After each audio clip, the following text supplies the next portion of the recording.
রোগী নিয়ে যাওয়ার সময় দুর্ঘটনার কবলে পড়ল অ্যাম্বুলেন্স। মঙ্গলবার রাত 11:30 নাগাদ ঘটনাটি ঘটেছে শিলিগুড়ি সংলগ্ন ফুলবাড়ি বাইপাস ক্যানেল রাস্তায়। এই ঘটনায় অ্যাম্বুলেন্স চালক সামান্য আহত হন। জানা গিয়েছে, মালবাজারের দিক থেকে রোগীকে নিয়ে অ্যাম্বুলেন্সটি শিলিগুড়ির দিকে যাচ্ছিল। ফুলবাড়ি বাইপাস সংলগ্ন ক্যানেল রাস্তায় এলে অ্যাম্বুলেন্সটি একটি কন্টেনারকে ওভারটেক করতে গিয়ে নিয়ন্ত্রণ হারিয়ে রাস্তার পাশে উল্টে যায়। দুমড়ে মুচড়ে যায় অ্যাম্বুলেন্সটি। গাড়িতে থাকা চালক সামান্য আহত হন। ঘটনাস্থলে ছুটে আসে স্থানীয়রা। খবর দেওয়া হয় এনজেপি থানার পুলিশকে। অ্যাম্বুলেন্সে থাকা রোগীকে উদ্ধার করে উত্তরবঙ্গ মেডিকেল কলেজ ও হাসপাতালে পাঠানো হয়। দুর্ঘটনাগ্রস্ত অ্যাম্বুলেন্সটিকে উদ্ধার করে থানায় নিয়ে যায় পুলিশ। গোটা ঘটনার তদন্ত শুরু করেছে এনজেপি থানার পুলিশ। এটা অ্যাম্বুলেন্স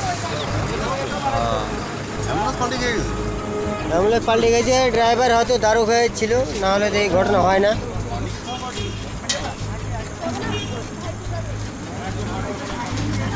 এটা গাড়ি নাম্বার WB71B 4091।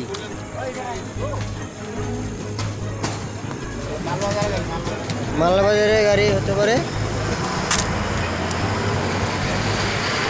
একদম চাক্কা রোডের উপরে।